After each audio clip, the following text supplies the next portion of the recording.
The day had started like any other for Rosa. She arrived early at the towering glass and steel headquarters of Valentech, her footsteps echoing in the empty hallways. At 50, Rosa was a fixture of the building. Everyone knew her as the janitor, who always greeted them with a warm smile, even though most of them barely noticed her. She wore her usual navy blue uniform, her hair tied back in a neat bun, and her cart of cleaning supplies rattled softly as she pushed it down the polished marble floors. Rosa took pride in her work. She liked the quiet hours before the office, buzzed to life. She'd been cleaning these halls for almost 2 decades, her steady presence blending into the background of busy lives. She'd grown accustomed to being invisible, and in a way, she preferred it. After all, she had her own reasons for staying in the shadows. That morning, the office was already stirring with an unusual tension. Rosa noticed it in the hurried footsteps, the clipped conversations, and the worried looks exchanged across desks. She paused by the elevator, listening to snippets of anxious chatter. The CEO's system just crashed. He's in the middle of an investor call, one young man whispered to his colleague, eyes wide with alarm. He's going to flip out, the other replied, shaking his head. This is the worst timing. Rosa felt a flicker of curiosity, but she didn't let it show. She continued her routine, emptying trash cans and wiping down surfaces. She knew better than to get involved in the corporate dramas that played out. On the 27th floor, she was just the janitor, or at least that's what everyone thought. As she polished the conference room windows, she caught a glimpse of the CEO, Mr. Lawrence, pacing furiously in his office. His face was red, his gestures sharp and agitated. Outside his door, a young assistant hovered nervously, clutching a tablet to his chest. Rosa watched for a moment, then moved on. She had learned over the years that no matter how important someone thought they were, they all left the same coffee stains on their desks. She found a kind of peace in that simple truth. But as the minutes passed, the tension in the air thickened. ET specialists in crisp shirts and expensive watches scurried past her, their faces pinched with panic. Rosa paused at the break room doorway, her mop still in her hand, as she watched a group of them gathered around a laptop. "It's a complete lockout," one of them said, his voice tight.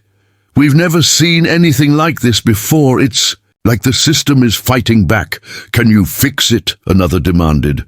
"We're trying," he replied, his fingers flying over the keys. "But it's encrypted in a way that doesn't make sense. This isn't just a crash, it's a deliberate hack." Rosa's eyes narrowed. A deliberate hack? She hadn't expected that. But she also knew better than anyone that systems, like people, often had hidden vulnerabilities. She had learned that lesson long ago. She thought back to the life she'd left behind, to the years she spent hunched over circuit boards and codebooks, her mind alive with possibilities. Before life had swept her into a different path, she had studied computer engineering at a small college in the city. She'd loved the elegant logic of it all, the way pieces fit together like a puzzle waiting to be solved. But dreams don't always survive reality, and she had set aside her ambitions to raise her son alone when his father disappeared without a trace. The memory of those years was a quiet ache she carried with her every day. She never told anyone at Valentech about the person she used to be. Here, she was Rosa the janitor, reliable, invisible, safe. She turned back to her cleaning cart, dipping her mop in the bucket, but her mind was already ticking through possibilities. She didn't have access to their systems, of course, but she understood how these things worked, and if the specialists were at a loss, maybe, just maybe, she could help. She moved on to the executive floor, where the tension was even thicker. Phones rang, people whispered in corners, and the air was charged with fear. Rosa worked quietly, but she couldn't help noticing the desperate energy that buzzed in the hall. At the end of the corridor, she paused outside the CEO's office. She could hear him shouting, "We're about to lose the biggest deal of the year because of this." he barked. "Do whatever it takes to get it back up now!" The young assistant outside the door caught Rosa's eye and offered her a small, nervous smile. Rosa gave a reassuring nod in return. She knew that assistant Mark. He was one of the few who actually remembered her name. As she resumed mopping, Rosa's mind drifted back to the nights she'd spent in her tiny apartment, tinkering with old computers she'd rescued from the trash. She'd never lost her love for the dance of numbers and logic, even if the world had told her she didn't belong in it anymore. Those nights had been her own private rebellion against a world that had decided she was only ever going to be a cleaner. A commotion in the hallway snapped her out of her thoughts. The IT specialists were arguing now, their voices rising. "I'm telling you, we're out of options," one of them said, his voice cracking with frustration. "Whoever did this knew exactly what they were doing." Rosa set her mop aside. Her heart pounded in her chest, but her face remained calm. She knew she should stay out of it, but something inside her wouldn't let her. She couldn't bear to watch them struggle when she could see the path so clearly in her mind. Taking a deep breath, she approached the group. "Excuse me," she said softly. They all turned to stare at her as if she had spoken in another language. Rosa swallowed her nerves and said, "I know I'm just the janitor, but I used to know a bit about computers. Maybe I can help." The IT lead, a man with slicked back hair and expensive shoes, gave a short, incredulous laugh. "You? With all due respect, ma'am, this is way beyond your pay grade." Rosa nodded, understanding. "I know, but maybe just let me try. It won't cost you anything to let me look." For a moment, there was silence. Then Mark stepped forward, his voice trembling. "Let her try," he said. "We've tried everything else." The IT lead hesitated, then finally, with a resigned sigh, stepped aside. Rosa walked forward, her hands shaking slightly as she looked at the laptop screen. And as she stood there, surrounded by doubt and disbelief, she felt something she hadn't felt in years. A spark of possibility, the quiet thrill of knowing she might just have the answer everyone else had overlooked. Rosa took a steadying breath and slid into the chair before the laptop, feeling the weight of every pair of eyes in the room. Her hands hovered over the keyboard, trembling for a moment before she set her jaw. She quickly scanned the screen, her mind parsing lines of code and error messages that would have once been intimidating, but now seemed like an old language she still understood. The IT lead hovered over her shoulder, clearly skeptical, but Rosa shut out the noise. She focused on the familiar rhythm of command lines, of troubleshooting step by step. It all came flooding back to her, those long nights hunched over second-hand. Computers, the thrill of finding solutions no one else could see. She began to type carefully, checking for patterns that didn't make sense. In that moment, she wasn't just a janitor. She was the woman she used to be, the woman she'd kept hidden for far too long. Around her, the room grew quiet, the tension thick with disbelief and curiosity. The CEO, Mr. Lawrence, paced behind her, muttering to himself as he glanced at the large screen displaying the company's critical metrics. Each number represented millions of dollars, and Rosa could feel the weight of that responsibility pressing down on her shoulders. She refused to let it crack her composure. She worked quickly, her eyes darting across the screen, cross-referencing files and logs, her brain ticking like a well-oiled machine. She could see the hidden pathways of the hack, could sense the malicious code woven like a spider's web across their system. She whispered to herself as she traced the threads of the breach, her voice barely audible above the hum of fluorescent lights. "I see you," she murmured. "I see what you're trying to do." She wouldn't let this system fall, not on her watch. Mark, the young assistant who had believed in her, stood at her side, his breath held as he watched Rosa work. "Can you really fix it?" he whispered. Rosa didn't look up, but she nodded once, a quiet confidence settling over her. Her fingers moved faster now, pulling up command prompts and system logs. She spotted an unfamiliar encryption pattern that the IT team had missed, an anomaly that had been disguised as normal traffic. It was clever, she thought, but not clever enough. She began working to isolate the malicious code, typing commands with a calm certainty that came from years of hidden practice. She didn't notice the growing crowd behind her, the employees who had gathered to see what the janitor was doing in the middle of their crisis. All she saw was the puzzle in front of her, and she knew she was close to cracking it. The IT lead finally leaned in, his skepticism shifting to something closer to respect. "Where did you learn to do this?" he asked, his voice low. Rosa didn't answer. She didn't want to tell him about the nights she'd spent alone, teaching herself line by line, driven by curiosity and necessity. She didn't want to talk about the job she'd almost gotten years ago as a systems engineer, the one she had to give up when her son was born. She just kept typing, tracing the path of the code back to its source. The room was hushed, the only sound the clicking of keys and the occasional intake of breath. As she reached a critical point in the process, Rosa paused, her fingers hovering. She knew this next step was make or break. She closed her eyes for just a second, gathering her courage, then pressed enter. The screen flickered, and for a moment, Rosa feared she'd pushed too hard, that the system would collapse under her hands. But then, lines of text began to appear, scrolling rapidly as the system responded to her commands. She could feel the energy in the room shift, first confusion, then hope. Mark let out a shaky breath, his eyes wide. "You're doing it," he said. Rosa nodded, her heart pounding but her hands steady. She worked methodically, isolating each corrupted file, cleaning them one by one.